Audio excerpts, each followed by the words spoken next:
bisa menandingi keutamaan 10 hari itu. Perhatikan kalimat Nabi ya. Walal jihadu fi sabilillah, bahkan jihad fi sabilillah pun tak mampu menandingi keistimewaan 10 hari itu. Kalau yang ini ganjil genap semua istimewa. Ya. Wasyaf'i wal watar. Baik yang genap, yang ganjil semua nilainya sama. Maka apa yang dimaksudkan di sini? Kemudian turunlah keterangan yang disampaikan dari Nabi SAW untuk mempercepat perawi hadisnya sahabat mulia Abdullah bin Abbas, dikenal dengan Ibnu Abbas radhiyallahu taala anhuma. Dari Nabi SAW beliau bersabda, perhatikan kalimatnya. Ma min ayyamin al-amalu salihu fihinna ahabbu ilallahi. Yani hadhihi al-ayyam al-'ashr. Tidak akan ditemukan perjalanan hari dalam setahun saat amal soleh dikerjakan di hari-hari yang istimewa ini, maka naik statusnya menjadi amal yang sangat dicintai oleh Allah, sangat dicintai, yaitu 10 hari pertama di bulan Dzulhijjah. Nah, tadi kalau Al-Quran menyampaikan tadi wal fajar, dari mulai fajarnya di sudut akhir, walayalin asyr, ya, maka berjalan dari awalnya sampai ke 10 itu siang dan malamnya istimewa. Wasyaf'i wal watar, ganjil genapnya, genapnya istimewa, ganjilnya istimewa. Apa yang istimewa di situ? Ditafsir oleh Nabi tadi, dikatakan bahwa semua amal soleh yang dikerjakan di hari-hari itu siang malamnya, apapun itu, sholat malam, istighfar menjelang subuh, paginya kemudian tilawah, ada yang sedekah, naik status gak ada ukuran. Ini tadi kan kita bahas dengan panjang lebar, 10, 700, sekian, sekian, ini gak ada ukuran, naik langsung ke titik tertinggi, dicintai oleh Allah. Ya. Kemudian sahabat mengkonfirmasi, ya Rasulullah, wahai Rasulullah. Perhatikan kalimatnya, ketika mengkonfirmasi keterangan Nabi, yang disebut bukan nama Nabinya. Misal, ya Muhammad, misal, tapi disebutnya ya Rasulullah, wahai utusan Allah. Kalau disebutkan Rasulullah, maka yang dimaksudkan penekanannya kepada fungsi risalahnya, bukan kemanusiaannya. Dengan keyakinan engkau utusan Allah, engkau menyampaikan satu kemuliaan yang diturunkan, diilhamkan, diwahyukan oleh Allah, disebutkan dalam lisanmu, dengan kemuliaan engkau sebagai Rasulullah, membawa risalah pesan tadi dari Allah. Walal jihadu fi sabilillah, apakah jihad fi sabilillah bisa menandingi keutamaan 10 hari itu? Perhatikan kalimat Nabi. Walal jihadu fi sabilillah, bahkan jihad fi sabilillah pun tak mampu menandingi keistimewaan 10 hari itu. Sebentar, belum selesai. Illa rajulun kharaja binafsi wa malihi falam yarji' min dzalika bisyai'. Kecuali satu saja amalan tertinggi yang gak bisa disaingi oleh apapun, yaitu seseorang yang berjuang mempertaruhkan jiwa dan hartanya sampai meninggal. Misal mau haji, ini kan berjuang dengan jiwa dan harta. Fisiknya kan bergerak, hartanya nabung kan, meninggal, itu paling tinggi derajatnya. Tapi jangan batasi sampai haji, karena semusim saja kan, setahun sekali kan, waktunya tertentu kan. Apakah lupa kalau teman-teman yang pria, yang para ayah, para suami bekerja itu kan kalau diniatkan karena Allah, jihad fisabilillah. Anda keluar mencari nafkah, berangkat dengan hartanya, kadang naik ojek, kadang naik bis, naik macam-macam, bergelut dengan kemacetan, lelah, capek, meninggal untuk menaati Allah. Itu fisabilillah. Ibu mengandung, merawat anak, makanya kalau bisa Bu, kalau bisa dirawat sendiri, jangan titipkan orang. Rawat. Sehingga anak ibu itu tahu Al-Fatihahnya dari lisan ibu, dibaca sepanjang hidupnya. Kalau ibu duluan meninggal, anak itu baca Al-Fatihah, perang kuburan ibu, bukan tahu dari orang. Walaupun tidak dilarang. Lancar baca Al-Ikhlas ya dari antum tuh, dari ayahnya. Talakikan walaupun cuma Al-Ikhlas. Supaya ketika dia baca, Anda mendapatkan saat hidup pahala mengalir pada Anda, saat Anda meninggal, itu kuburan menjadi terang karena bacaan anak. Karena Fatihah itu pasti sehari 17 kali. Kalau anak itu sholat, cahayanya dalam. Tidak salah. Kalau kita belum punya kemampuan, kita kirimkan pada guru lain, uangnya dari kita kan. Titipkan, berangkat, dapat bagian juga, tapi niatkan lillah. Ya, kita ini pasti akan pergi, itu kan sudah dituliskan, pasti meninggal. Coba dipakai logikanya, jangan hanya untuk dunia saja. Kita diberi akal ini, jangkauannya sampai ke akhirat. Kan kalau dunia itu aktif sekali, kalau pindah ke sini harus begini, omsetnya sekian. Coba omset akhiratnya udah berapa sampai hari ini tuh? Hitungan akhirat, kan nanti ditinggalkan ini. Saat pergi nanti, bekalnya berapa yang dibawa? Coba tabungan akhiratnya dicek tuh. Ya, kan bisa dirasakan itu. Tabungan akhirat cek. Ya, coba di bank berapa sekarang, ini berapa pajaknya berapa. Nanti hitungan akhirat udah pernah dicek belum tuh? Ya, amal soleh diambil oleh kesalahan. Amal soleh bisa diambil oleh amal salah. Ya, hari ini berzikir, tapi di saat yang sama mencela orang lain, diambil pahala zikirnya, diberikan pada yang dicela. Udah pernah dihitung belum? Itu coba dicek. Nah, itu yang kita coba kembangkan, maksimalkan. Jadi pengertian jihad fi sabilillah itu jangan dipahami dalam konteks medan tempur saja. Ya, berjuang membela agama, bela bangsa, bela negara. Kenapa ada bela negara, bela bangsa? Sebab ketika dibela, tenang, nyaman, kita nyaman sholatnya, nyaman ngajinya. Ya, kalau terganggu keamanannya, ngaji susah, sholat nggak nyaman. Kenapa akhirnya kemudian bela bangsa, bela negara, bagian dari jihad? Ada solusinya. Karena bertalian, beririsan langsung dengan kenyamanan kita ibadah. Tarik. Nah, di luar itu kalau tidak ada itu, maka belajar itu fisabilillah. Makanya antum belajar yang benar. Ya, niatkan supaya mengalirkan pahala untuk orang tua. Saya menghafal Quran itu supaya ayah saya dapat ketenangan, ibu saya dapat kenyamanan. Niatkan begitu. Itu motivasi paling kuat. Apa coba bolak-balik kampus nitip absen, ujian minjem catatan teman, apa faedahnya itu? Niatkan ibadah ya akhi. Waktu niatkan ibadah supaya Allah ridha, ya, supaya ilmunya kepake. Bukan ilmu dipakai itu saat ujian, selepas ujian lupa semua. Itu bukan belajar yang baik. Ya, bawa ilmunya, terapkan dalam kehidupan. Nah, ini yang dimaksud jihad fi sabilillah tingkat tertinggi. Kalau itu tidak ada, maka semua amalan itu 10 hari ini naik status, itu yang nomor 1. Paling tinggi. Ketika sholat langsung dicintai Allah, baca Al-Quran dicintai Allah, sedekah dicintai Allah, tingkat paling tinggi. Dan itulah hanya terjadi 10 hari selama 1 tahun.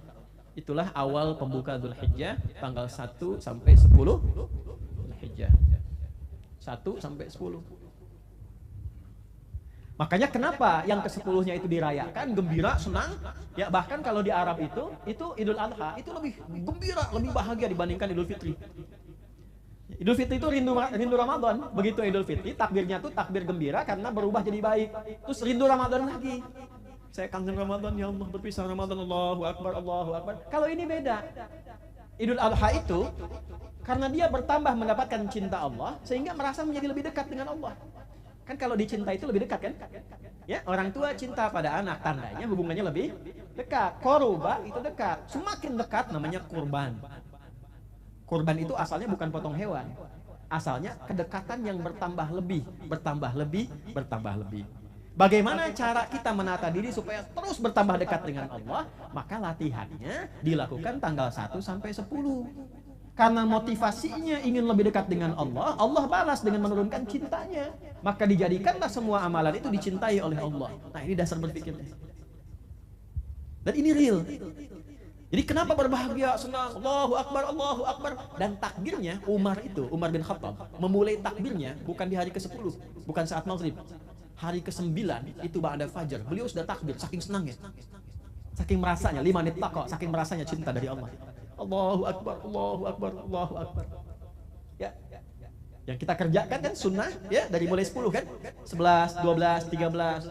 Ramadan hari ke-1 saja, Syawal kan. Selesai Ramadan, Syawal 1 hari saja. Dzulhijjah tidak, 10-nya takbir, 11-nya takbir, 12-nya takbir, 13-nya. Kenapa takbir? Karena bahagia semakin dekat dengan Allah dan merasa dicintai Allah. Nanti ada tandanya. Nah, sekarang kita bahas dulu amalannya. Setelah itu kita masuk kepada tanda seseorang berhasil melakukan amalan ini.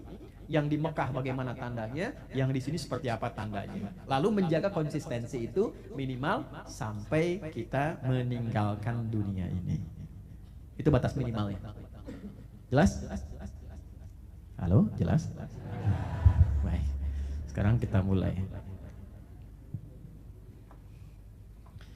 Bismillah. Jangan khawatir ya. Yang tertinggal nanti kan ada rekaman yang bisa dilihat ulang. Kalau mau baca juga ini ada kitab yang saya bawakan jadi referensi ya. Ini masih murni, Sahih Muslim masih pakai bahasa Arab, gak ada terjemahannya. Nah, oleh karena itu supaya tidak kita baca dan kita terjemahkan ya. Yuk kita mulai. Bismillah.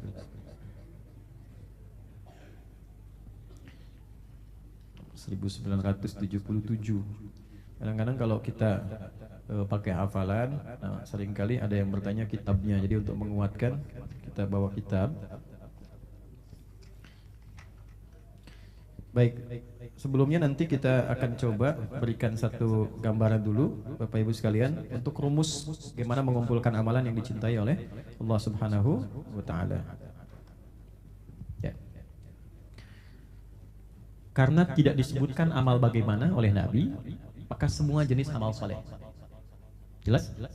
Baik, jenis amal soleh ini ada 3 jenisnya. Secara umum ya. Satu, amalan fisik yang tidak membutuhkan harta secara langsung.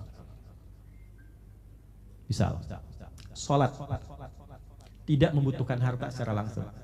Ya, di luar pakaian yang dikenakan ya, untuk melengkapi syarat sahnya sholat. Ada yang ke masjid mau sholat bayar? Tidak kan? Baik, artinya ini amalan fisik. Zikir, subhanallah, alhamdulillah, Allahu akbar, amalan fisik. Baca Al-Quran, amalan fisik. Itu satu. 2, amalan harta. Harta. Jenisnya ada yang wajib, ada yang sunnah. Yang wajib contoh zakat. Jelas ya? Kemudian ada infak yang sifatnya wajib, suami kepada istri. Ya. Kewajibannya nanti diikat dengan ikhtiar, dengan usaha. Ada yang sunnah. Ya. Sunnah itu nanti ada yang sifatnya sangat ditekankan. Misalnya infak, ya. Infak itu ada yang ditekankan, ada yang umum itu yang di Al-Baqarah 261, ada yang ditekankan, misalnya infak kepada orang tua 5 golongan di Al-Baqarah 215 yang tadi sempat saya bacakan. Surah 2 ayat 215. Orang tua, kerabat terdekat, anak yatim, orang-orang miskin yang punya pekerjaan tapi tidak memenuhi kebutuhan pokok hidupnya. Lalu orang yang kesulitan di perjalanan, Ibnu Sabil. 5 ini. Yas'alunaka madza yunfiqun qul ma anfaqtum min khairin falil walidain, orang tua, wal aqrabin, kerabat terdekat, wal yatama, anak-anak yatim, wal masakin, orang-orang yang punya pekerjaan tapi tak mencukupi kebutuhan pokok hidupnya, wabnis sabil, dan orang yang kesulitan di perjalanan. 5 ini. Jelas? Nah, kemudian nanti orang yang dalam keadaan kesulitan pekat, terzalimi, seperti yang di Palestina, beberapa tempat yang lain dan sebagainya. Nanti ada yang sifatnya dekat, ya, ada yang sifatnya jauh, zawil junubi, jauh. Sudah pelan-pelan. Intinya apa? Yang kedua amalan harta, yang ketika dikerjakan harta keluar. 3, ada amal bicara di 10 hari pertama ini ya. Contohnya apa? Haji. Haji itu dilakukan fisik dan harta sekaligus. Kalau kita urutkan, cinta Allah turun, amalan fisik cinta turun. Tapi di atas amalan fisik ada amalan harta. Artinya kalau ada orang yang beramal dengan harta, tambah lagi cinta Allah di atas yang pertama. Jelas? Kalau ada orang berhaji, tambah lagi cinta Allah di atas yang pertama, di atas yang kedua. Kalau benar hajinya. Makanya ketika ada orang haji, benar hajinya, cinta Allah turun, itu sudah bukan bicara gugur dosa lagi, langsung surga. Wal hajjul mabruru laisa lahul jaza illal jannah. Haji yang mabrur, yang benar, yang menghilangkan kesalahan-kesalahan hidup, merubah perilaku jelek menjadi baik, dipertahankan sampai meninggal, tidak ada pahala yang sepadan kecuali surga. Sudah, itu nggak ada hisab, selesai. Karena kesalahan nggak ada. Dihapus, gugur semua, gugur, selesai, surga. Kalau benar hajinya dipertahankan sampai meninggal. Dan nggak mudah itu, nggak mudah. Jelas di sini? Baik, nah sekarang yang kita bahas, kita kumpulkan, turunkan amalan-amalannya, mau apa saja. 1, amalan fisik ya, yang bisa kita keluarkan. Sholat, keluarkan semua jenis sholat yang bisa dikerjakan menjadi amalan harian. Yang paling pokok. Latihan.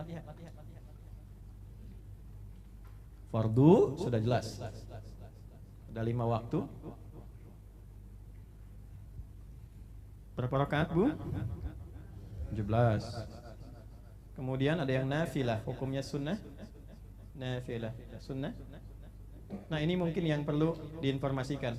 Karena setiap dikerjakan naik status, langsung Allah cinta. Ya. Yang ini rawatib dulu. Ya. Yang ditunaikan beriringan dengan sholat fardu. Bisa sebelum, bisa setelah. Ya, ada 12 rakaat. Kalau dari 2-nya nggak bisa dikerjakan jadi 10. Hadis Ibnu Umar. Ya, 12 rakaat. Sudah? Man shalla isnatai asyrata raka'atan di At-Tirmidzi, siapa yang menunaikan salat 12 rakaat selama hidupnya,